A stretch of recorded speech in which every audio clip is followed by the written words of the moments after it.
प्राणाधार सुंदर सहज।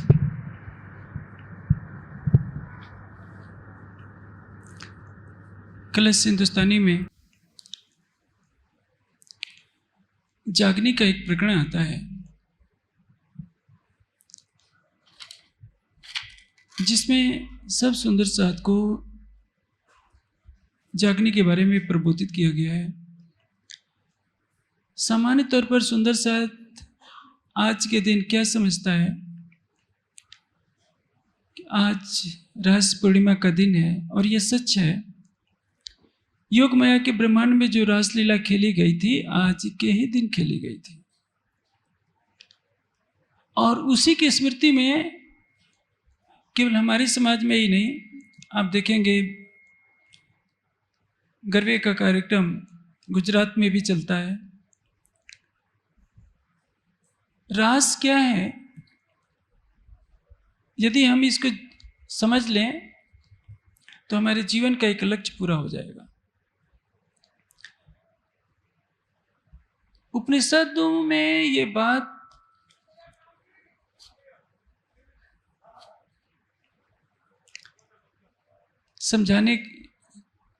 समझाई गई है एक कथन के द्वारा कि रसो वैसा। परमात्मा क्या है? रस रूप है। रस किसको कहते हैं? आनंद को। रस जब क्रीड़ायमान होता है तो वह रास करता है। आज की चौपाई है,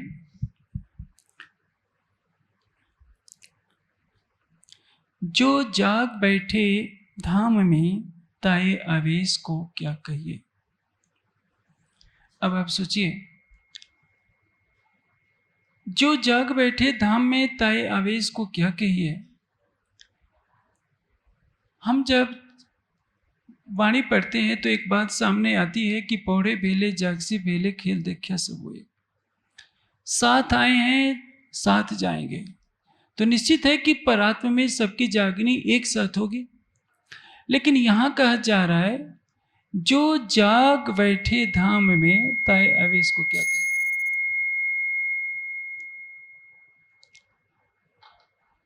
यदि हम परम धाम में जागृत हो जाएं तो हमारे अंदर राज्य का आवेश हो जाएगा, ये बात कही जा रही है। सामान्य शब्दों का अर्थ यह होगा, लेकिन यहां जिस धाम की बात की गई है वह हमारी आत्मा का धाम है। ऊपर तले अर्श ने कहा, अर्श कहा मोमिन का लोग।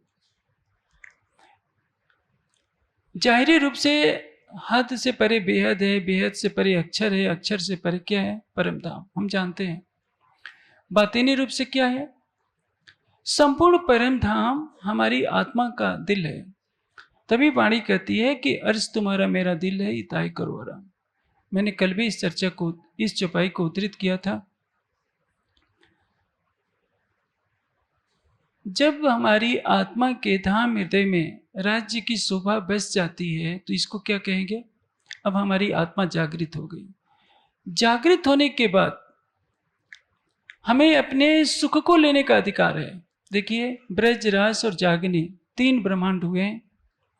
तीनों की लीला की विचित्रता क्या है और इसमें अंतर क्या है, ये मैं पहले बता देता हूं, तो आगे की कड़ियां अपने आप खुलती जाएगी। इसको एक घटनाक्रम से समझाता हूं। लाड़ी महाशय एक बहुत बड़े योगी हुए हैं। उनकी जन्म भूमि तो बंगाल थी, लेकिन वे रहते थे काशी में और उन्होंने योग की क्रिया योग को बहुत अधिक प्रचारित किया। उनके गुरु महाअवतार बाबा कहे जाते हैं। आजकल महाअवतार बाबा का बहुत अधिक प्रचार है।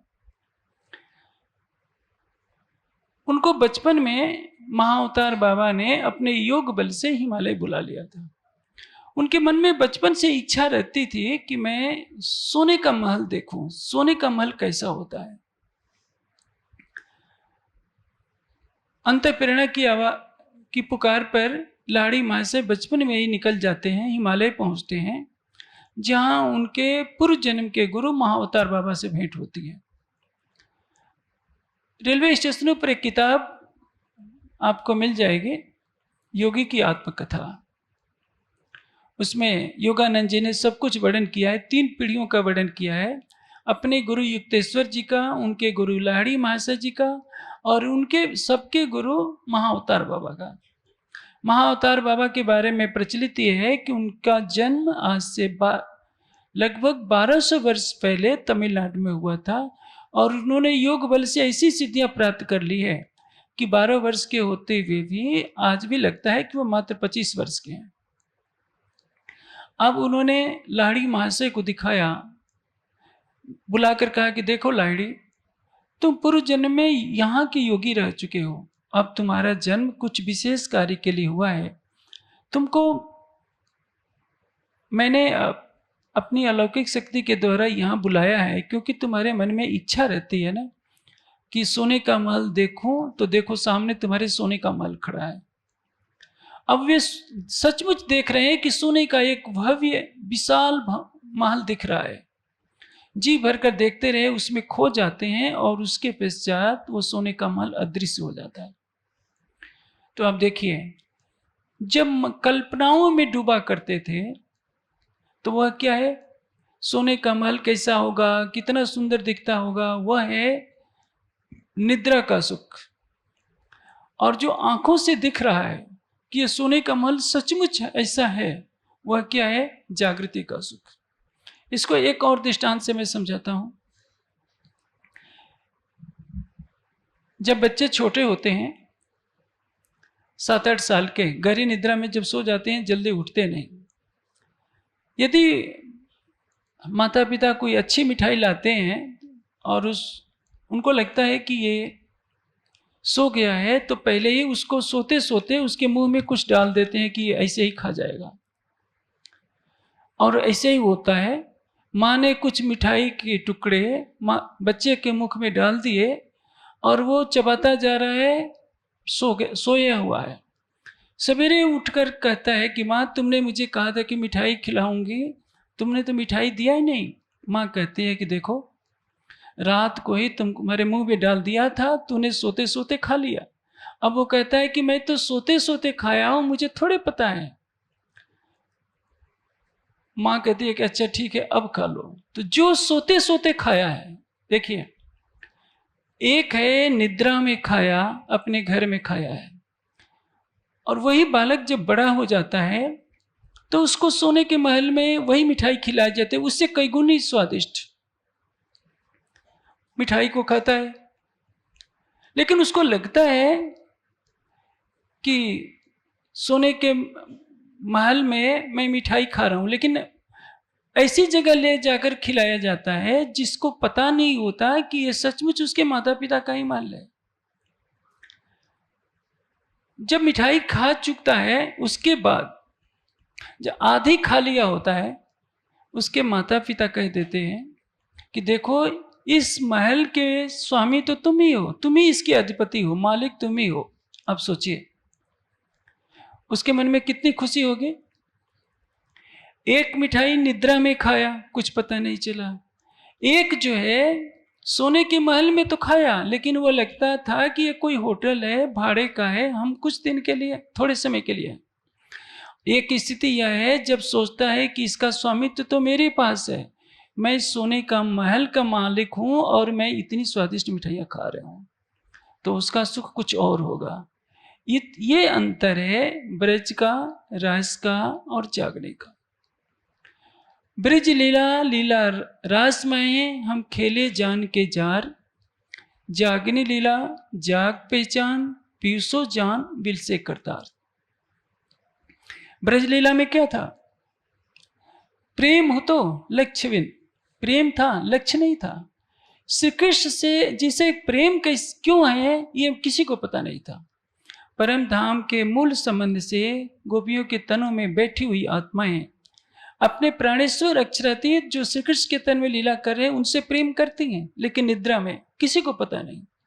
अक्षर की आत्मा भी नहीं जानती है। जिस तन में अक्षर की आत्मा है, तन तो विष्णु भगवान ने धारण किया है, अक्षर की आत्मा को भी नहीं पता। राज्य का आवेश सारी लीला करा रहा है, अक्षर की आत्मा को पता नहीं कि ये कौन सखियां हैं। अक्षर की आत्मा जिस श्री कृष्ण के तन में विराजमान है वह अपनी ही अंगनाओं 24,000 ईश्वरी सच के साथ लीला नहीं कर सकते। लीला हो रही है ब्रह्म सृष्टियों के साथ, इसलिए किसी को पता नहीं है कि कौन क्या है। इसको कहते हैं निद्रा की लीला। प्रेम है, अक्षर की आत्मा भी प्रेम देखकर आश्चर्य में है, लेकिन ये पता नहीं कि मैं प्रेम कहाँ देख रही हूं। सखियों को पता नहीं कि इस किट से हमारा प्रेम क्यों है, ये पता नहीं। योग माया के ब्रह्मांड में जब पहुंचते हैं और जब जोश खींचा जाता है मूल स्वरूप के द्वारा, फिर मूल स्वरूप देखियादित ये दो मगन हुए खेलत, जब जोश लियो खींचकर तब चित चौंक भई अक्षर, कौन बन कौन सखियां चौंक के फिर आदम। जब राज्य ने अपना आवेश खींचा, जोश खींचा, तो सखियां जिस कृष्ण जी के तन को देख रही थी वो शरीर अदृश्य हो गया, स्वरूप दिखता नहीं है। तन तो वही था, दिखाई कैसे दे? क्योंकि बिना राज्य के आवेश के राज्य के द्वारा धारण किया हुआ स्वरूप दिखाई नहीं दे सकता था। वृंदावन दिख रहा है, सब कुछ दिख रहा है, श्री कृष्ण का वह तन नहीं दिख रहा है क्योंकि उस तन में आवेश नहीं है। लीला कहां होगी? जहां राज्य का आवेश होगा। जागने के ब्रह्मांड में क्या है? अभी आपने चौपाई सुनी, जो जाग बैठे निज धाम में ताए आवेश को क्या कहिए। देखिए शब्दों का सामान्य अर्थ क्या होगा? जो परम धाम में जागृत हो जाता है उसमें आवेश राज्य का पूरा होता है। आवेश का अर्थ क्या है? स्वरूप। राज्य का स्वरूप विराजमान होता है निज धाम में जागृत होने के बाद। अब तो कोई ये सोचेगा कि परम धाम चले जाएंगे तो जागृत हो जाएंगे, कोई सोचेगा कोई आगे कोई पीछे, इश्क लेसी सबको पहले इश्क जिन लिया सोई सुहागिन हो। जागने की लीला तो 1722 से प्रारंभ हो जाती है। वैसे जब गणना करेंगे तो 1638 से 1758 तक 120 साल हम गणना कर लेते हैं। 1678 में श्री देवचंद जी के तन से तारतम ज्ञान अवतरित होता है। तब से ब्रजराज और परम धाम की चर्चा सुनने को मिलती है, लेकिन वास्तविक जागनी कब से प्रारंभ होती है? 1715 से, जब रास प्रकाश खटुती की वाणी होती है। लेकिन अभी पूर्ण जागनी नहीं है। पूर्ण जागनी कब से शुरू होती है? 1735 के पश्चात, जब खिलवत, परिक्रमा, सागर और श्रृंगार की वाणी उतरती है। उस वाणी के द्वारा सबको नख से सीखता कि राज्य श्यामा जी की शोभा श्रृंगार का पता चलता है। और परिणाम क्या होता है? यहीं बैठे बैठे हर ब्रह्मात्मा अपने को परम धाम में विचरण करते हुए पाती है। मूल तन क्या है? फरामोशी में है, लेकिन आत्मा का स्वरूप परात्मा का श्रृंगार सचकर संपूर्ण परम धाम के 25 पक्षों को देख रहा है। आप युगलदास जी के वृत्त को देखिए, किस तरह से वर्णन करते हैं कि मैं ये देख रही हूँ, मैं ये देख रही हूँ, मेरी आत्मा संपूर्ण परम धाम को देख रही है। चाहे हौज कसर हो, चाहे मानिक पहाड़ हो, पुखराज हो, कहाँ देख रहे हैं? जब आपकी आत्मा जागृत हो जाएगी, पहली बात तो ये सोचिए, आपको यह सोचना होगा कि आप कौन है। सोने की एक खान है जिसमें सोना पड़ा हुआ है, आपकी अंगूठी में भी सोना है, दोनों हो संभव है। जो खान में सोना होगा वो शुद्ध नहीं होता है। मैं तो एक दृष्टांत दे रहा हूं। यदि शुद्ध किया हुआ 10 कुंतल सोना हो, एक जगह रखा हो, और आपकी अंगूठी में 5 ग्राम का सोना हो, तो दोनों के गुण तो समान ही होंगे। उसी तरह से श्रृंगार के दूसरे प्रकरण में यह दर्शा दिया गया है कि जब आपकी आत्मा जागृत हो जाती है, उस प्रकरण का शीर्षक ये हुक्मे इश्क के द्वार खोलिया है। अब हुक्मे द्वारा खोलिया, लिया अपने हाथ हुक्म, दिल मोमिन के आय के अर्ज कर बैठी कसम। जब आपकी आत्मा जागृत हो जाएगी तो आपके दिल में कौन विराजमान होगा? दिल मोमिन के आय के अर्ज कर बैठे कसम। आपके धाम हृदय को अक्षरातीत अपना धाम बनाकर हकीकत में विराजमान हो जाते हैं। मार्फत में सबके साथ है, चाहे आपकी आत्मा निद्रा में हो चाहे जागने में। लेकिन चरितार्थ करने के लिए जब वो लीला होगी तो उसको कहते हैं हकीकत। अब वास्तविकता में कह रहे हैं कि अब हमारा दिल धनी का अर्श हो गया है। जागनी ब्रह्मांड में सबको यह अवसर दे दिया गया है कि आप स्वयं को जागृत कीजिए। जिसके आवेश की बात आप ब्रजराज में सुनते हैं कि जब तक वह आवेश उस तन में विराजमान नहीं होता है। तारतम्य की प्राणिकाल में क्या लिखा है कि जब राज जी ने अपना आवेश श्यामा जी के तन में रख दिया तो श्यामा जी को भी पता नहीं श्यामा जी किसको खोज रही है, कृष्ण को। और वो कहाँ बैठे हैं, श्यामा जी के अंदर सखियों को दिखाई नहीं दे रहे हैं। जागनी के ब्रह्मांड में तो ऐसी हंसी ठिठोली की लीला चल रही है। हमारी आत्मा के धाम हृदय में हमारा प्राणेश्वर बसता है। यह बात परम धाम में किसी को नहीं मालूम थी, ब्रज में नहीं मालूम थी, रास में नहीं मालूम थी। जागनी के ब्रह्मांड में जब तारतम वाणी का अवतरण होता है तब पता चलता है। सतगुरु धनीश देवचंद जी ने यह बात छिपा दी थी। ब्रज रास और धाम की शुद्धति पर जागनी की शुद्धना। क्यों? उनके तन से जो लीला होनी थी मूल स्वरूप ने यह बात छिपा दी। यदि यह पता चल जाए कि हक नजीक सेहरक से, तब तो जागनी का मुद्दा ही पूर्ण हो जाता। फिर सुंदर साथ बिहारी जी के पीछे क्यों चलता? यदि सबको यह आभास हो जाता कि हमारी आत्मा का दिल, हम राज्य के तन हैं, राज्य के अंग हैं, राज्य हमारे दिल में विराजमान है मार्फत के दृश्य, तो हर सुंदर साथ महामती जी के धाम हृदय में बैठी हुई अक्षरातीत की पहचान कर लेता। लेकिन यह बताने के लिए प्रकाश की वाणी उतरी कि इस सत्य का प्रकाश कर दो कि अक्षरातीत गादी पर नहीं बैठे हैं। कहाँ बैठे हैं? महामती जी के धाम हृदय में। तभी कहा आपन में बैठे आधार, खेल दिखाया खोल के द्वार। जागने के ब्रह्मांड में यदि आपने अपनी आत्मा को जागृत कर लिया तो क्या होगा? संपूर्ण 25 पक्ष आपकी आत्मा के धाम हृदय में, युगल स्वरूप आपकी आत्मा के धाम हृदय में, खिलवत वैदत निस्बत की सारी अमृत धारा का रस कहाँ मिलेगा? आपकी आत्मा के धाम हृदय में। बस एक बात और सावधानी से रखना पड़ेगा। आपको मैंने चर्चा के प्रारंभ में दृष्टांत दे दिया था कि लाड़ी महाशय ने सोने के महल को देखा, आंखों से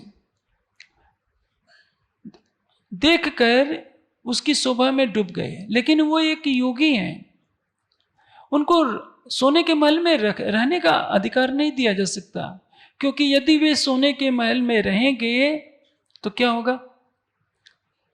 समाधि से वंचित हो जाएंगे। उनको दिखा दिया जाता है कि देखो तुम्हारी इच्छा थी सोने के महल के देखने को, ये देख लो।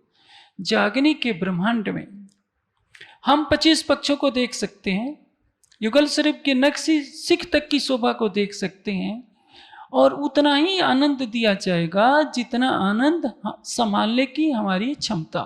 जैसे आपको एक ट्रक सोने के सिक्के भरकर दे दिए जाएं और कहा जाए कि आप इसके मालिक हैं, तो आप तो यही कहेंगे कि किसी ट्रक पर भिजवा दिया जाए। लेकिन यदि आप जिद पकड़ के रखें, आप कहेंगे कि मैं ही ले जाऊंगा, तो यही तो कहा जाएगा कि अरे ट्रक से हम भिजवा देते हैं। आप लड़ने लगे कि जब मेरे सोने के सिक्के हैं तो आप ट्रक से क्यों भिजवाएंगे, मैं तो ढोक कर ले जाऊंगा। तो कितना ले जाएंगे? 1 कुंतल, 2 कुंतल, इससे ज़्यादा तो उठाने की सामर्थ्य नहीं है। ज़्यादा उठाने का परिणाम क्या होगा? आपका शरीर जवाब दे जाएगा। इसलिए आपके शरीर को कौन धारण किया है? ये माया का जीव। ये माया का जीव जो लाखों करोड़ों जन्मों से काम, क्रोध, मद, लोभ, अहंकार की अग्नि में जल रहा था, किसी न किसी रूप में इसने सच्चिदानंद परब्रह्म की आराधना की। परम धाम की ब्रह्मात्मा की नजर इस जीव पर पड़ी, अक्षरातीत के चरण कमल पड़े। इस जीव के दिल में परम धाम की आत्मा ने जब प्रवेश किया, आत्मा के दिल को राज्य ने धाम बनाया, तो यह तो शोभा इसको मिल गई। लेकिन जितनी इसकी सामर्थ्य है प्रेम को सहन करने की, आनंद को सहन करने की, उतना ही तो सहन करेगा। नहीं तो क्या होगा? हुक्म जो प्याला दे वहीं सो सच में फिलाए। नहीं तो क्या होता है? जैसे कच्चा घड़ा फूट जाता है, वैसे ये शरीर छूट जाएगा। प्रेम की मदहोश करने वाली रसधारा को यह जीव सहन नहीं कर सकता, आनंद को सहन नहीं कर सकता, वहदत के प्रेम को सहन नहीं कर सकता। तो जितना सहन कर पाएगा उतने ही आनंद को यह जब कहेगा तो कहेगा कि अनंत आनंद है। परम धाम का आनंद, परम धाम का प्रेम, परम धाम का सौंदर्य इतना अनंत है कि जितने आनंद की हम कल्पना कर सकते हैं उससे भी अधिक अनंत है। लेकिन हमारी बुद्धि उस सौंदर्य के, जैसे समुद्र होता है, समुद्र की एक बूंद को जैसे कहा जाए, समुद्र की एक बूंद को शीशी में रखकर कहा जाए कि ये समुद्र है, वैसे ही परम धाम के असीम आनंद, प्रेम और सौंदर्य को व्यक्त करने का साहस भर कर सकते हैं। ये जागनी लीला का सुख, जैसे मैंने आपको दृष्टांत दिया, सोने की अंगूठी के लक्षणों की पहचान करेंगे तो जो रूप रंग होगा, जो गुण होगा, वह 10 कुंतल सोने में भी वही गुण होगा, लेकिन मात्रा का अंतर होगा। जागनी के ब्रह्मांड में हर सुंदर साथ को यह सौभाग्य है। जागनी रास और योग माया के ब्रह्मांड में होने वाली रास में थोड़ा कुछ अंतर है। देखिए, परिस्थितियां अलग अलग है। योग माया के ब्रह्मांड में प्रवेश करने से पहले क्या शर्त है कि अपना शरीर छोड़ो, तब रास का सुख मिलेगा। शरीर छोड़ने के लिए क्या है? विरह का पुट है। बांसुरी बजाते हैं, बांसुरी की ध्वनि सुनकर सारा ब्रजमंडल पागल है, लेकिन जिसकी निस्बत है केवल वही तन छोड़ेगा। नंद, यशोदा, ग्वाल, बाल सब वही रह जाते हैं। केवल 12,000 ब्रह्म सृष्टि और 24,000 ईश्वरी सृष्टि अपना विरह में तन छोड़ देती है। जागने के ब्रह्मांड में भी आपको तन छोड़ने के लिए कहा जा रहा है। पहले पीत शरबत मौत का, कर तहकीक मुकर्रर, मुए पीछे हो मुकाबिल तो जीवित रहो या मर। मुए पीछे हो मुकाबिल तो कर मजकूर, कर खिलवत। मरने के बाद खिलवत की आप बातें करोगे, पहले मरो तो खिलवत की बातें करो। तो आप ये मत सोचिए कि वो साइनाइड 20 ला करके चख लेते हैं, मर जाएंगे तो खिलवत दिख जाएगी, ऐसा नहीं। यहाँ पर हुआ था ना, एक महात्मा कौवा से में गया और अपने 4-5 शिष्यों के साथ कहा कि देखो यहाँ से छलांग लगा दोगे तो परम धाम दिख जाएगा। बेचारे सारे दुनिया से चले गए। ये पुरानी बात है, आज से लगभग 25 साल पुरानी बात है। पहले पीत शरबत मौत का, मृत्यु का शरबत। मृत्यु का शरबत क्या? जीते मारिए आपको, शब्द पुकारा था। जीते जी मर जाना, शरीर को जिंदा रखना है, मन से मर जाना है। रास में क्या हुआ? शरीर को भी छोड़ना पड़ा। विरह की अग्नि इतनी प्रज्वलित हो गई, 52 दिन का वियोग इतना भारी पड़ गया कि किसी ने चिंता ही नहीं की, बुद्धि को किनारे कर दिया और शरीर छोड़ दिया। लेकिन एक लाभ भी मिला। जागने के ब्रह्मांड में हमारी हंसी क्या हो रही है? देखिए, जागने के ब्रह्मांड में हमारे ऊपर इतनी कई परिस्थितियां ऐसी पैदा कर दी गई है, हम जानते हैं, समझते हैं, लेकिन उस आनंद को, प्रेम को पाने की तरफ हम कदम बढ़ा नहीं पाते। हमारे सामने कोई बहुत सुंदर स्वरूप हो तो प्रेम करना कोई मुश्किल नहीं है। ब्रज में श्री कृष्ण का स्वरूप इतना मोहक है, इतना प्यारा है, और वो प्रेम कर रहा है, तो स्वाभाविक है ग्वाल बाल भी प्रेम करते हैं, गायें भी प्रेम करती है, तो प्रेम की लीला तो हो गई। रास में उससे भी ज्यादा करोड़ों गुना सुंदर किशोर स्वरूप है और वो रास की रामते कर रहा है। आप देखिए, रामतों को आप रासलीला मत कहिए, सुंदर सा से भ्रम हो जाता है। जैसे आप रास ग्रंथ में देखेंगे तो कई तरह की रामतों का वर्णन है।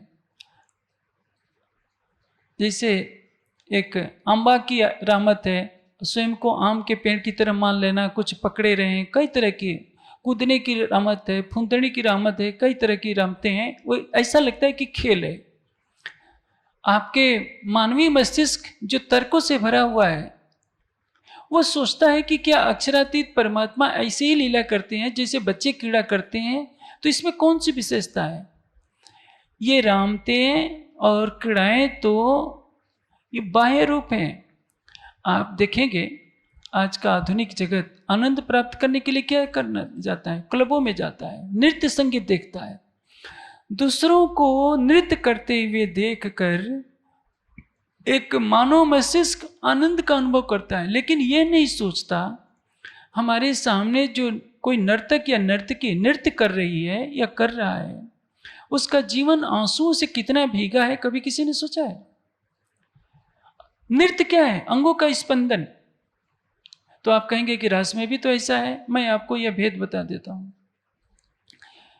जब एक छोटा बच्चा, जिसके लिए उसके पिता ने कुछ खिलौने लाए हैं, मैंने कई बार चर्चा में दृष्टांत भी दिया है, उसके सामने रख दिया जाए, अभी उसके हाथ में नहीं पकड़ाया जाएगा तो कूदने लगता है कि मुझे दो मुझे दो, क्योंकि शांति से रह नहीं सकता, उतावलापन उसका झलकता है। वो कहा जाए कि तू शांति से खड़ा रह, तुझे ही सारा मिलना है, लेकिन उसको तो संतोष नहीं है। वैसे ही जब हमारे हृदय में प्रेम का स्पंदन इतना अधिक होने लगे कि न संभलने पाए, तो उसके क्या होता है? अंग थिरकने लगते हैं। यहां से नृत्य की प्रक्रिया शुरू होती है।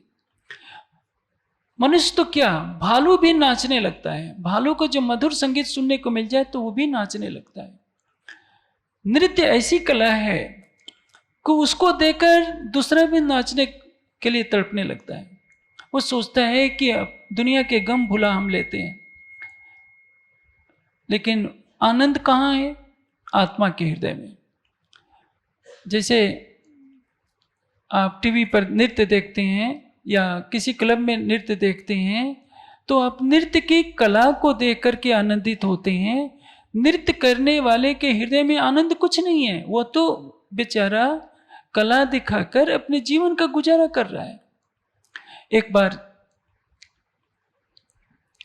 द्वारिका में ये बहस छिड़ गई कि 11 वर्ष तक ब्रज में लीला हुई, बहुत मोहक है। ब्रज में रास हो सकती है तो द्वारिका में रास क्यों नहीं हो सकती है? श्री कृष्ण जी कुछ नहीं बोले, क्योंकि वो जानते थे कि यह संभव नहीं है।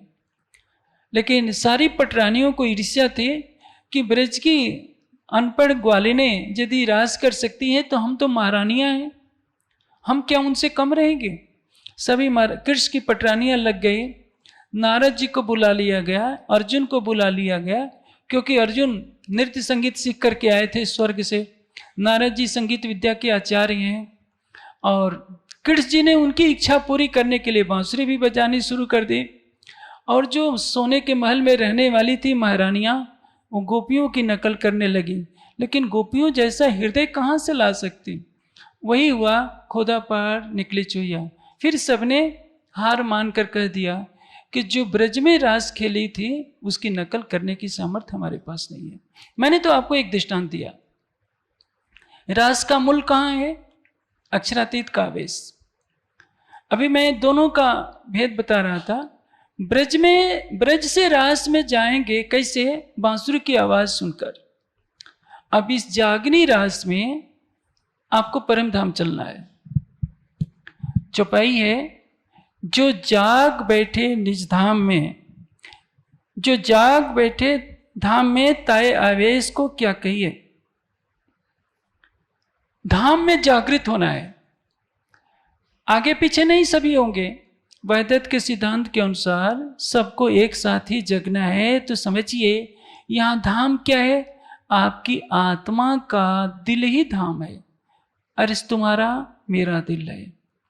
अब आत्मा की धाम हृदय में जागृत हो जाएंगे, ताए आवेश को क्या कहिए। कौन कह सकता है कि उसमें राज्य का आवेश स्वरूप नहीं होगा? लेकिन जागृत होने के लिए आपको नख से सिक तक युगल स्वरूप की शोभा को बसाना पड़ेगा।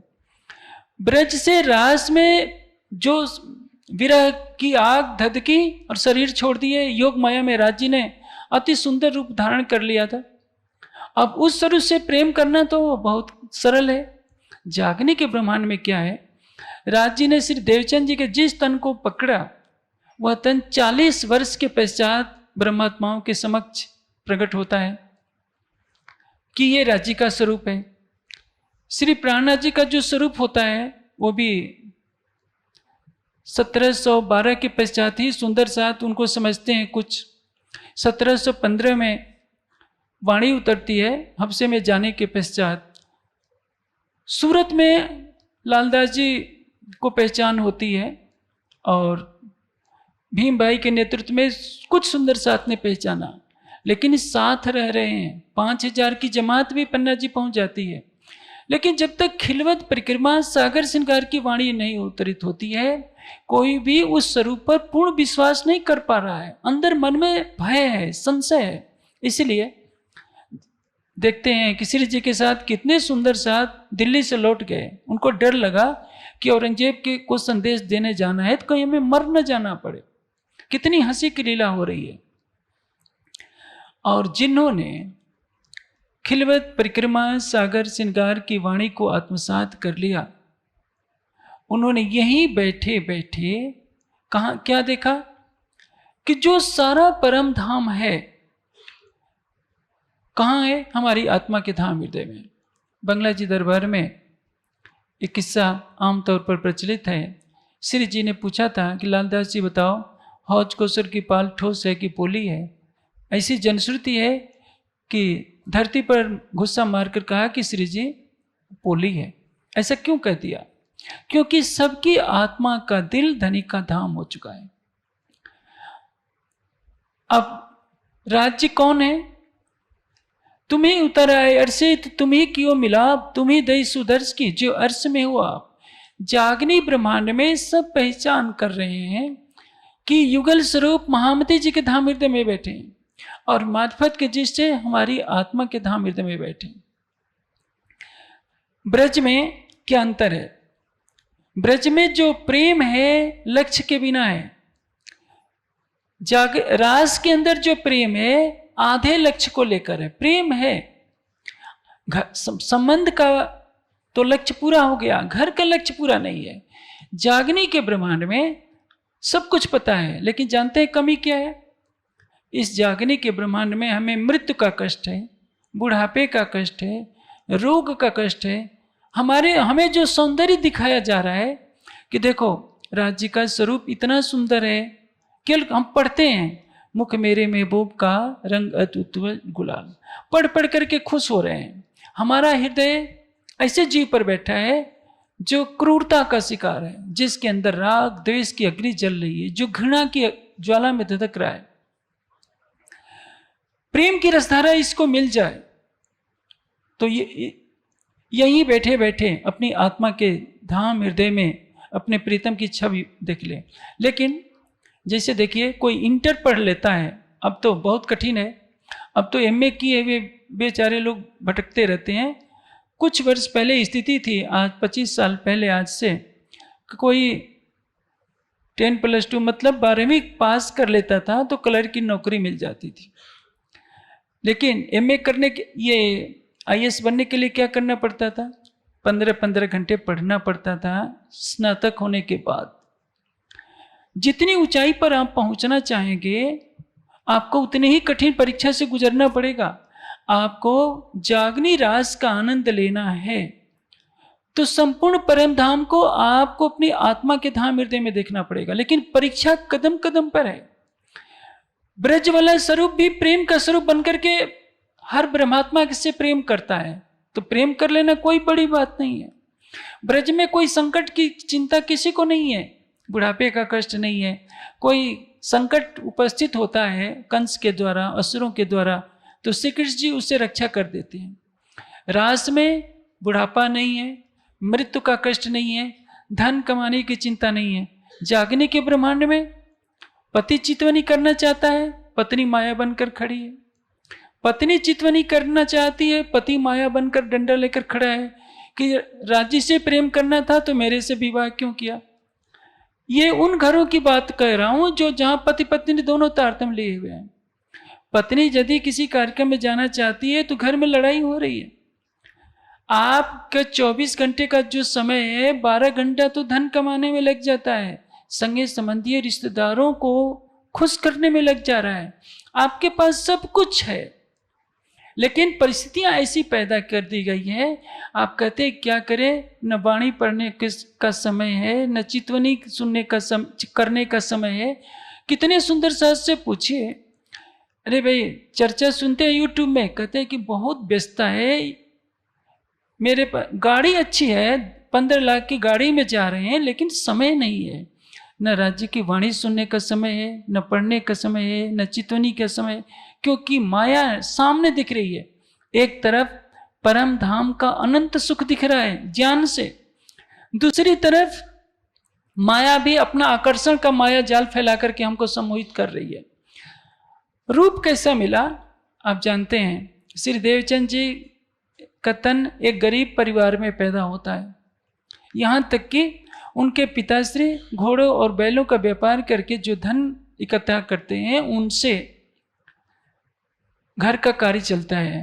देवचंद जी के पास इतना पैसा नहीं होता कि वो सबको अच्छा भोजन परिवार में कर सकें, इसलिए अपने बांके बिहारी के लिए कुछ अलग से रख लेते हैं कि भोग लगाने के लिए मैं थोड़ा सा बना लिया करूँगा।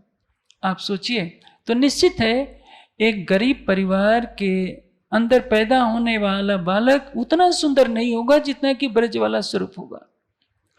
मिहिराज का तन भी देखिए अरब की धरती पर घूम रहा है, जगह जगह पैदल चल रहा है। आज तो इतने सुंदर साथ हैं, मैं समझता हूँ जिसके घर में मासिक आय अच्छी होती है कोई भी स्लीपर क्लास में यात्रा करना पसंद नहीं करता। अधिकतर सुंदर साथ वातानुकूल ट्रेनों में जाते हैं। आप सोचिए आज से 300 वर्ष पहले जब श्री जी कहीं भी जाते होंगे धूप के थपेड़े उनको भी लगते होंगे, वर्षा के फुहारों के नीचे वो भी कष्ट झेलते होंगे क्योंकि तन यहाँ का है। अब उस तन में प्रेम के स्वरूप खोजना, अब जैसे श्री जी जयराम कंसारा के पास जाते हैं तो जानते हैं खड़नी के वचनों से प्रबोधित करते हैं, रास की भाषा नहीं बोल रहे हैं। हरिवंश ठाकुर के यहाँ जाते हैं उनको फटकार लगाते हैं, वृंदावन के यहाँ जाते हैं उनको फटकार लगाते हैं। रास का स्वरूप क्या है? जब रास की लीला हो रही है, गोप सखियों के तन से कोई फूल गिर जाता है, कुछ वस्त्र इधर उधर होते हैं, तो कौन ठीक करता है? राज जी, क्योंकि वो प्रेम का स्वरूप है। प्रेम करने वाला सामने से जब प्रेम करता है तो कुछ भी मुश्किल नहीं है प्रेम निभाना। लेकिन जागने के ब्रह्मांड में स्थिति ऐसी है, आपको एक शीश महल दे दिया गया है, शीशे का महल, हीरो के बड़े बड़े हार उसमें रखे हैं, लेकिन आप देख रहे हैं घुसने के लिए शर्त रखी जाती है कि मर जाओ। इसको तब मिलेगा आपको जब इसकी इच्छा छोड़ दोगे। इच्छा छोड़ने का मतलब आप अपना दिल दे दोगे तो ये सब कुछ ले लोगे। हम दिल देने को तैयार नहीं है, पढ़ लेते हैं, ये देखिए ये इतने का कीमती हीरे का हार है, ये शीश महल है, इतना सुंदर है, सारे 25 पक्षों की शोभा का वर्णन हम पढ़ लेते हैं, नख से सिख तक राज्य श्यामा जी का श्रृंगार पढ़ लेते हैं, फिर भी बात कहाँ आकर रुक जाती है? शाबाश तुम्हारी अरबाहों को, शाबाश तुम्हारी हेड़ी सखत, शाबाश तुम्हारी बेस की, शाबाश तुम्हारी निस्बत। सखियों ने रास में कैसे तन छोड़ा था? निस्बत की पहचान करके कि मेरा प्रीतम मुझे पुकार रहा है। बांसुरी से जो आवाज निकलती है वह एक एक सखी का नाम लेकर के पुकार रही है। सागर श्रृंगार की वाणी जो पुकार रही है, देखो तुम शरीर से परे हो जाओ, मन बुद्धि को छोड़ दो, देखो मेरे होठों को देख लो, मेरे होठ कितने सुंदर हैं, मेरे नेत्र कितने सुंदर हैं, मेरे घुघराले बाल कितने सुंदर हैं, मेरे हृदय कमल की शोभा कैसी है, मेरी हथेलियों की शोभा कैसी है, नाखूनों की शोभा। ये कौन पुकार रहा है?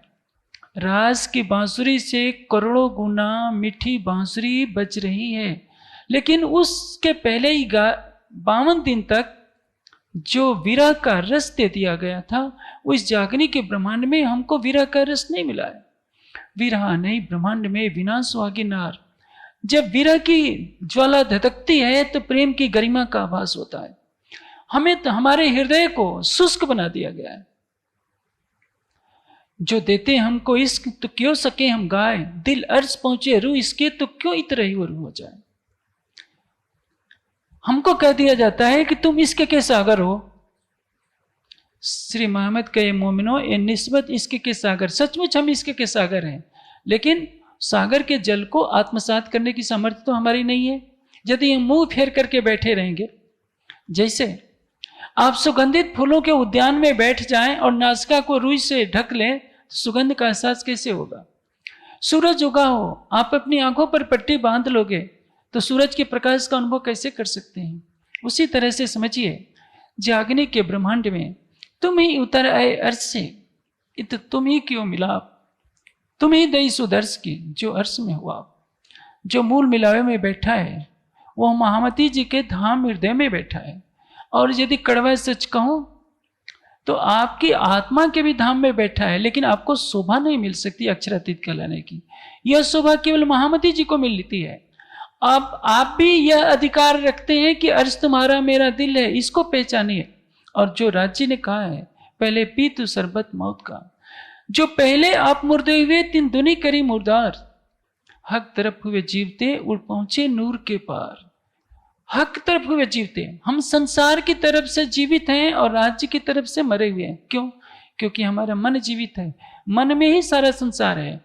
जिसने राज्य के प्रेम में अपने मन को मार दिया, देखिए ब्रज से रास में जाते समय गोपियों ने अपने मन को मार दिया था। जो राजसी सखियां थी, तामसी को तो छोड़िए, तामसी सखियों ने, तामसी का अर्थ ये नहीं कि जो गुस्सा दिखाए, तामसी का अर्थ क्या होता है? जो प्रेम पियासो न करे अंतर तो ये दुख देखी की ओर।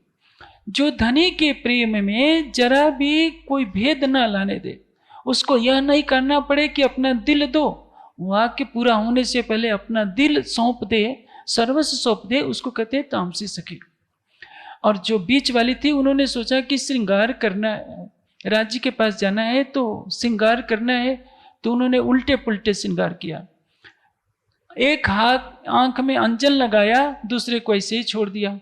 पैर का आभूषण हाथ में पहन लिया, हाथ का आभूषण पैर में पहन लिया, कपड़े उल्टे पुल्टे पहन लिए। ये किसकी स्थिति है? राजसी की।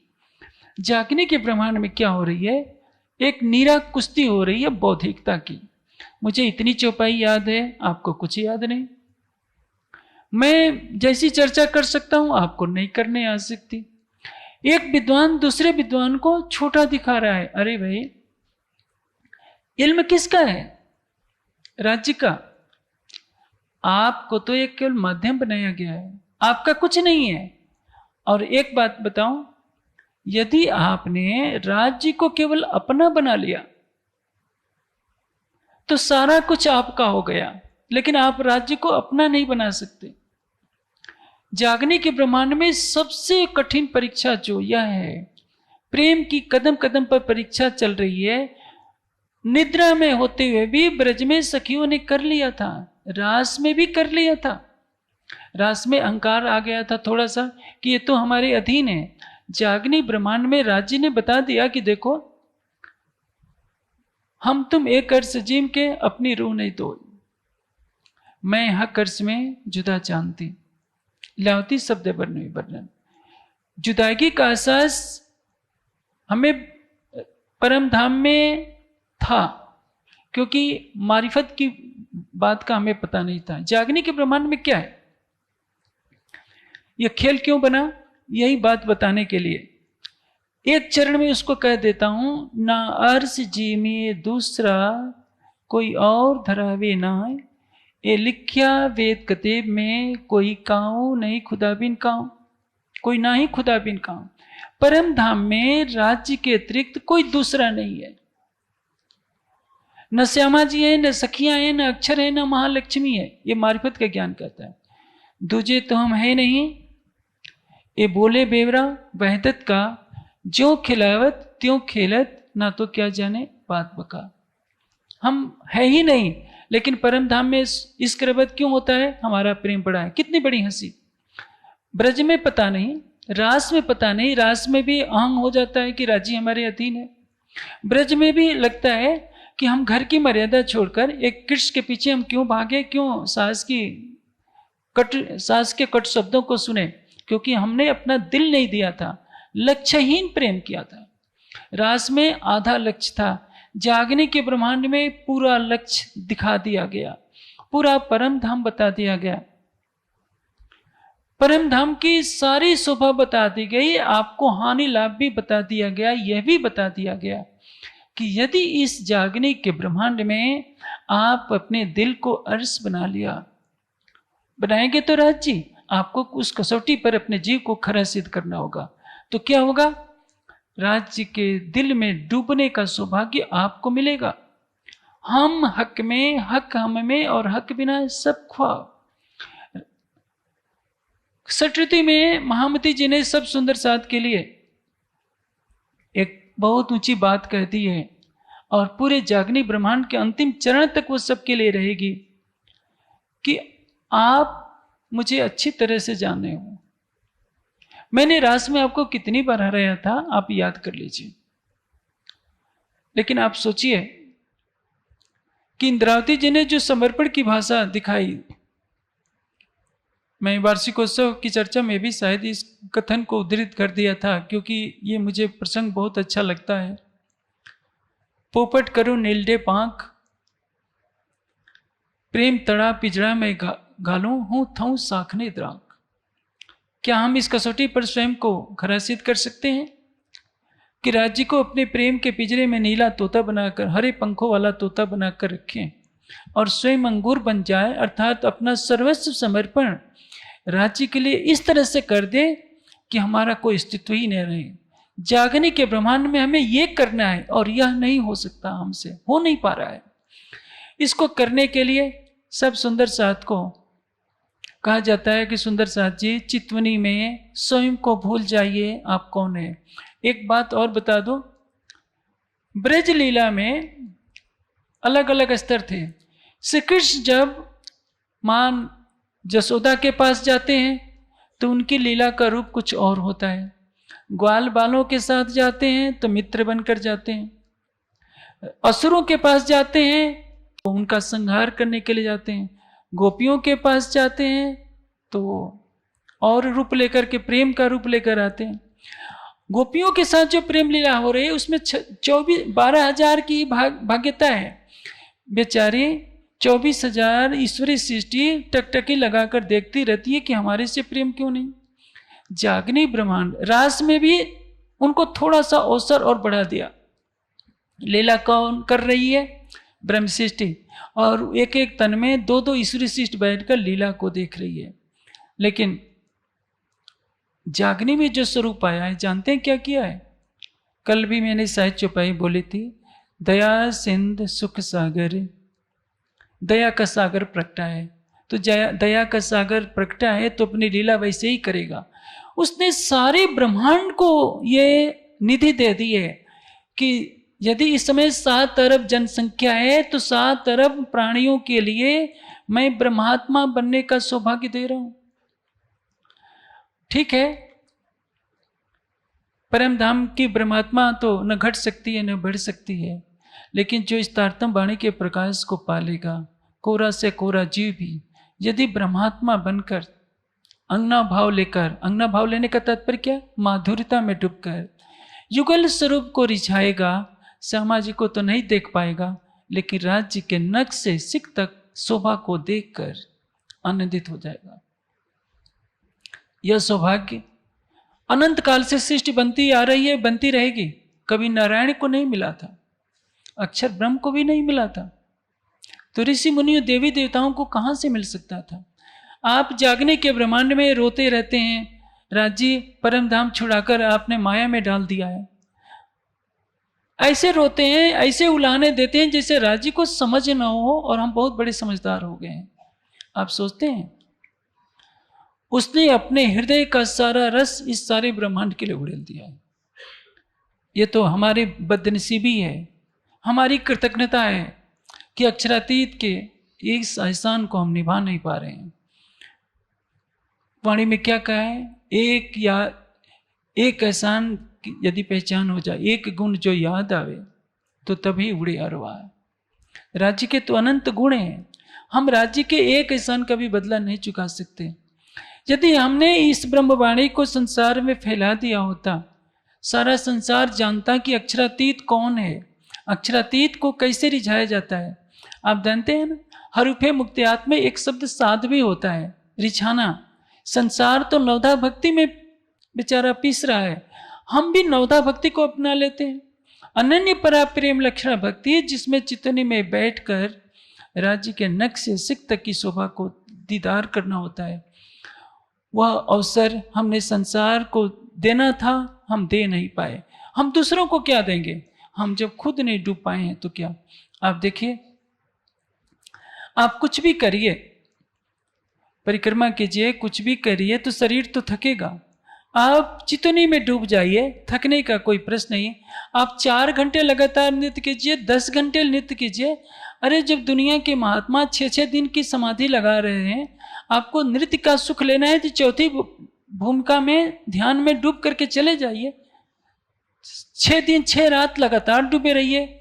जग्गी वासुदेवा ने कहा है कि मैं 13 दिन तक बैठे ही रह गया समाधि में, तो मैं 13 दिन तो नहीं करूँगा, 13 घंटे तो आप भी बैठ सकते हैं। आप भी युगल स्वरूप के न किसी से सिख तक की शोभा में, चाहे यमुना जी के झीलने का सुख लेना हो, चौथी भूमिका का सुख लेना हो, 5वीं भूमिका का सुख लेना हो, 9वीं 8वीं 10वीं, चाहे वनों में क्रीड़ा का सुख लेना हो, समाधि में डूब जाइए। कितना सरल तरीका है। और जो कोरे से कोरे जीव, जो स्वयं को नहीं जानते, पत्थरों की पूजा करने वाले जीव, उनको भी एक ब्रह्मांगना का सुख देने का अधिकार राज्य ने दिया है। तभी तो कह रहे हैं, दया सिंध सुख सागर, इश्क गंज अपार, शराब पिलावत नैन सो, साकी है सिद्धार्थ। वह अक्षरातीत स्वयं प्रेम का रस पिलाने के लिए महामती जी के धाम हृदय में बैठा है। लेकिन दुर्भाग्य है कि हम सुंदर साथ इस जागनी लीला की महत्ता को नहीं समझ पा रहे हैं। कल भी मैंने चौपाई बोली थी और आज भी कह रहा हूं कि सुख हक इश्क के जिनको नहीं सुमार, राज्य के अनंत सुखों को जानने का, देखने का, उसकी व्याख्या करने का अधिकार हमारा है। सो देखन की ठोर इत है, जो रूह सो करो विचार। हम माया की आंखों से देखते हैं, अरे हम तो बूढ़े हो रहे हैं, धूप में रहने से हमारा चेहरा काला पड़ जाता है, उम्र ढलने पर हम बूढ़े हो जाते हैं, हमारे दांत टूट जाते हैं, बाल सफ़ेद हो जाते हैं, तो हमारा आत्मभाव चला जाता है। हम क्या कहते हैं, अरे अब तो हम बूढ़े हो गए, हम परम धाम की आत्मा थोड़े हो सकते हैं। आप इस शरीर से अपने को मत देखिए, यही तो आत्म तत्व है। अष्टावक्र शरीर से 8 जगह टेढ़े हैं, लेकिन उनको शरीर नहीं दिख रहा है, उनको अपना आत्म तत्व दिख रहा है। आप तो परम धाम की ब्रह्मात्मा है। राज्य ने अपने हृदय का वह रस तारतम बाड़ी में खिलवत परिक्रमा सागर श्रृंगार के रूप में दिया है, जो आज तक न कभी दिया था, न इसके बाद देने वाले किसी भी ब्रह्मांड में देंगे। आप सोचिए, अनंत काल से लीला करने पर भी राज्य ने यह तो नहीं बताया था कि तुम मेरे अंग हो, यह भी नहीं बताया था कि मैं तुम्हारे दिल में रहता हूं, यह भी नहीं कहा था कि हम और तुम एक ही हैं, यह भी नहीं बताया था। प्रेम में डुबोया था, लेकिन अपनी पहचान नहीं दी थी। हम आज ज्ञान में डूबे हैं, बौद्धिक ज्ञान में। चौपाइयाँ पढ़ लेते हैं, हम सुंदर साथ लड़ते झगड़ते रहते हैं। हमारे जीवन का अधिकतर समय दूसरों को छोटा बनाने में, स्वयं को बड़ा बनने में लग जाता है। हम नहीं जानते कि हमारा एक एक पल कितना कीमती है। जो पल हमसे चला जाएगा वो पल दोबारा मिलने वाला नहीं है। ये ब्रह्मांड तो मोह सागर से पैदा हुआ है। आप सोचेंगे संसार में दूसरे पंथ, मैं अभी विपස්සना का उदाहरण दूं। विपස්සना वालों के संसार में 400 केंद्र हैं और हमारे पूरे प्रणामी समाज में 4 भी ध्यान के केंद्र नहीं है। क्यों? वे तो निराकार की साधना करते हैं, वे परमात्मा को भी नहीं मानते। न वे आत्मा को मानते हैं, न परमात्मा को मानते हैं। वे श्वासों पर मन को केंद्रित करते हैं, लेकिन इसमें दुनिया भागी जा रही है। हम संसार को अक्षरातीत की पहचान नहीं दे सके, अक्षरातीत के धाम स्वरूप और लीला की व्याख्या नहीं कर पाए। हम अपनी आत्मा के धाम हृदय में जागने का सुख नहीं ले सके। आप सोचिए, यदि आपकी आत्मा जागृत हो जाती है तो आपको क्या लगेगा? युगल स्वरूप मेरे दिल में, संपूर्ण 25 पक्ष मेरे दिल में। तब आप क्या नारियल चढ़ाएंगे या वो जो कुछ, कोई चूड़ियाँ चढ़ाता है, कोई कुछ चढ़ाता है।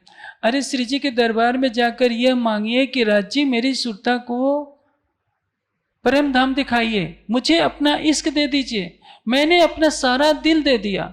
एक नारियल तो 25 रुपये का चढ़ा देते हैं, चूड़ियाँ भी 20-25 रुपये की मिल जाती। कितना स्वार्थी हमारा मन है। अपने बेटों पोते पोतियों के लिए करोड़ों की रजिस्ट्री कर देते हैं और राज्य को 50 रुपये में देकर खरीद लेना चाहते हैं। तो ऐसे स्वार्थी मन के लिए राज्य क्या देंगे? जो आपकी माया की कामनाएं होती हैं राज्य पूरी कर देते हैं, लेकिन स्वयं को आपसे अपने से दूर कर देते हैं। आप सोचिए, आपके हृदय में कौन बसता है? माया नहीं बसनी चाहिए थी, सखियों ने शरीर छोड़ दिया था। आपको कहा जाता है कि आप अपने वातानुकूलित कक्षों में बैठकर 1 घंटा वाणी पढ़ लीजिए, 1 घंटा चितवनी कर लीजिए। आपको धूप में नहीं तपना है, जगह जगह नहीं भागना है, फिर भी आप कर नहीं सकते। क्यों? क्योंकि आपने मूल स्वरूप की पूरी पहचान नहीं की है। आपको विरह का रस नहीं मिला है, प्रेम का रस नहीं मिला है। जिस दिन विरह प्रेम का रस आपके हृदय में चुभ जाएगा, उस समय क्या लगेगा? मैंने रास लीला के बारे में बता दिया कि रास का जो सुख है आधी नींद का है, आधी जागृत का है। जैसे सपने में मैंने अभी आपको दृष्टांत दिया कि लाहिड़ी महाशय कल्पना करते थे कि सोने का महल कैसा होगा। ये कौन सा सुख है? ब्रज का सुख। यदि उनको सपने में दिख जाता तो वह क्या सुख है? रास का सुख। और जब उनके गुरु महाअवतार बाबा ने साक्षात दिखा दिया तो वह क्या कहलाएगा? जागने का सुख। इसलिए रास का सुख है जागते, भिष्ट का सुख है जागते, रास का सुख है ख्वाब। एक कड़वी सच्चाई है, मैं अपनी तरफ से नहीं बोल रहा हूं। सनंद की जो वाणी निकालिए और उसमें क्या लिखा है? भिष्ट को सुख है जागते, रास का सुख है ख्वाब। पहले प्रकटवाणी में क्या बोला है? पूरी नींद को जो सुपन काल माया नाम धराया तीन। ब्रज लीला में जो सुख मिला वो पूरी निद्रा का था। न सखियों को पता, न अक्षर को पता कि हम किसके साथ लीला कर रहे हैं। रास का सुख है स्वप्न के समान। लेकिन जब हम सनंद पढ़ते हैं तो क्या कहते हैं? भिष्ट का सुख है जागते, रास का सुख है ख्वाब। रास का सुख तो सपने के समान, ब्रज का सुख निद्रा के समान, घोर निद्रा। रास का सुख सपने के समान। और जब हमारे जीव सत्स्वरूप की पहली भविष्यमय ब्रह्मात्माओं के स्वरूप की नकल का रूप बनेंगे तो उसको क्या कहेंगे? जागृति का सुख। जो सुख परम धाम में होगा वह सत्स्वरूप की पहली भविष्य में प्रतिबिंबित हुआ करेगा। सारी दुनिया योग माया के अंदर अखंड हो गई रहेगी। मिहिराज का जीव राज्य बनेगा, देवचंद जी का जीव श्यामा जी का स्वरूप बनकर सिंहासन पर विराजमान होंगे। तो आप सोचिए, हमारी सुरता तो मूल तनों में जागृत हो जाएगी। ये कब होगा? केवल एक कार्य करना होगा, तारतम वाणी का प्रकाश फैलाकर सबको राज्य के प्रति अटूट निष्ठा, अटूट समर्पण भर देना होगा। हमारे हृदय में अभी निष्ठा की कमी है। गुजरात में घर घर में वाणी पधराई होती है, लेकिन बाहर गणेश जी की भी पूजा होती है। और दीपावली अभी आएगी, प्राय अधिकतर घरों में लक्ष्मी जी की पूजा हो जाती है। हमारी निष्ठा डगमगा रही है, राज्य पर अटूट निष्ठा नहीं है। हमसे अच्छी तो अनसुईया है। तीनों देवता आकर सामने खड़े हैं, धमकाते भी हैं। अपने पातिव्रत्य के तेज से तीनों देवताओं को वो 6 महीने का बालक बना देती है। आप सोचिए, आप परम धाम की ब्रह्मात्मा है, आप इनसे भय कर, आप इनसे आप मांगते हैं। आपका प्रीतम तो आपकी आत्मा के हृदय में बसता है, प्राण की नली से भी निकट है। इसलिए जागनी ब्रह्मांड का मूल रहस्य क्या है? आपको काल माया को पार कर योग माया में जाना नहीं है। आप केवल मन से मर जाइए, संसार के सुखों को देखते रहिए, लेकिन इसमें आसक्त न होइए। इसके लिए मैंने तुम्हें परम धाम की वाणी दी है। आपको शरीर खोना नहीं है। रास का सुख पाने के लिए तो मरना पड़ा था गोपियों को। आपको कितनी सुविधा दी जा रही है कि मन से मर जाइए। मन से मरने के लिए क्या करना पड़ेगा? वाणी के चिंतन में डूबकर ये संसार के नश्वर सुखों की सारहीनता को जानना पड़ेगा कि जिन सुखों के पीछे संसार भाग रहा है, इसमें हमारा लक्ष्य नहीं है। एक धनी के सिवाय हमारा सब कुछ सुना है। पट पहर खाए चिकना, हेम जवेर सिंगार, हक लज्जत आई मोमिनो, जिंतुनी करे मुर्दार। लेकिन आप जानते हैं हमारे जीवन का लक्ष्य क्या होता है? मैंने देखा है, मैंने कितने अंग्रेजों को देखा है, तपती दोपहरी में शांति के लिए भागते हुए देखा है। और हमारा सुंदर साथ अब तो एक फैशन सा चल गया है कि कहीं भी जाइए तो एसी कमरा ही चाहिए। सरसावा भी सुंदर साथ आते हैं तो कहते हैं कि एसी है कि नहीं है। यदि एसी नहीं मिलेगा तो उनको निद्रा नहीं आ सकती। आप सोचिए इसमें क्या है। अच्छे भोजनों में कोई सुख नहीं है। मैं ये नहीं कहता कि अच्छे भोजन न कीजिए, लेकिन आपको परम धाम की वाणी मिल चुकी है। उस राजकुमार सिद्धार्थ से पूछिए जो एक वृक्ष के नीचे 7 दिन 7 रात बैठा रहता है, 6 वर्ष घोर तप करता है। वो तो नारायण की चेतना का प्रतिभास है, आपकी तरह परमात्मा या ईश्वरी शिष्य नहीं है। उनको परम धाम का ज्ञान नहीं मिला था। हम कितना अपना अनमोल जीवन गंवा रहे हैं। मैं कठोर शब्द नहीं कहना चाहूंगा। हर सुंदर साथ को आत्म मूल्यांकन करना है कि ब्रज के सुख की अपेक्षा रास का सुख लाखों गुना है। तो रास के सुख से जागने का सुख करोड़ों गुना कहूं कि अनंत गुना कहूं। एक कड़वी सच्चाई के साथ परम धाम में आप राज्य को साक्षात देखते थे, लेकिन यह पहचान नहीं थी कि जो यह है मैं भी वही हूं। आपने क्या सोचा था? मैं तो ब्रह्मांगना हूं, इनको ज्यादा रिझा देती हूं इसलिए इनसे प्रेम मेरा बड़ा है। यही तो पहचान थी। अब क्या है? जागने के ब्रह्मांड में यह बता दिया गया है जर्रे जर्रे में कौन समाया है। हकीकत में रहेंगे तो आप क्या कहेंगे? राज्य हैं। मारिफत में क्या कहेंगे? मैं ही तो हूं। मूल मिलावे में कौन बैठा है? मैं ही तो बैठा हूं। आपके स्वयं का अस्तित्व ही कुछ नहीं रहेगा। यह जागनी रास सिखाती है।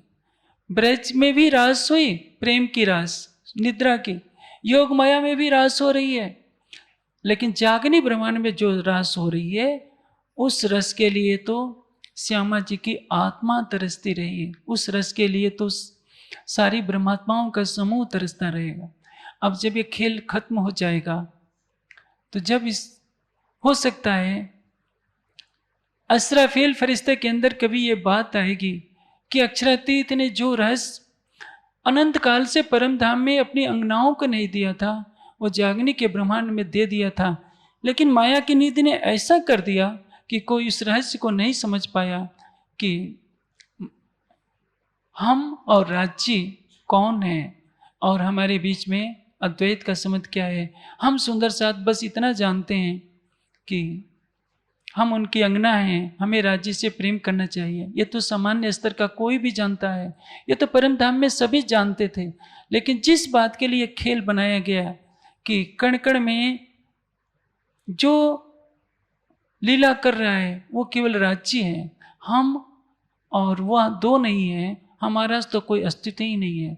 जिस दिन आप इस रहस्य को समझ जाएंगे कि सबके दिल में कौन है? मैं हूं। सबके स्वरूप में कौन हूं? कौन है? मैं हूं। मैं न शरीर हूं, न इंद्रियां हूं, न अंतःकरण हूं, न जीव हूं। मैं ब्रह्मात्मा भी नहीं हूं। जो ब्रह्मात्मा है वही प्रियतम है। और राजी ने क्या कहा है?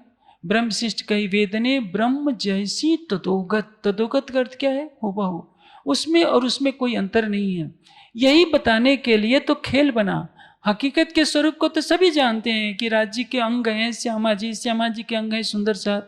ये पहचान तो परम धाम में भी थी, इसके लिए खेल बनाने की आवश्यकता ही नहीं थी। लेकिन जागने के ब्रह्मांड में जो पहचान मिलनी चाहिए, अब राज्य जिस पर कृपा करते हैं उसी को ही पहचान हो पाती है। नहीं तो आप देखिए शरीयत की आंधी चल रही है, उसमें ज़्यादा मार्फत की बात करना तो अपने सिर पर पत्थर फेंकवाना होता है, क्योंकि सबको समझ में भी नहीं आ सकता और सभी उसका बोझ भी नहीं निभा सकते। मैं सबसे आग्रह करता हूँ कि जागनी ब्रह्मांड के एक एक पल का मूल्य समझें, अपने हृदय में अपने प्राणेश्वर को बसाएं जो हर पल आपसे प्रेम करता है। आप एक कदम आगे बढ़ाते हैं, वो 1000 कदम दौड़ करके आता है। ऐसा है आपका प्रीतम जिसको भौतिक संसाधनों से पाया नहीं जा सकता। उसके लिए आपके हृदय में समर्पण होना चाहिए, प्रेम होना चाहिए और यह भाव होना चाहिए कि केवल तू और तू के सागर में डूबकर केवल मैं रह जाए। जिस दिन यह अवस्था प्राप्त हो जाएगी वह उस दिन हम धन धन हो जाएंगे। प्रणाम जी।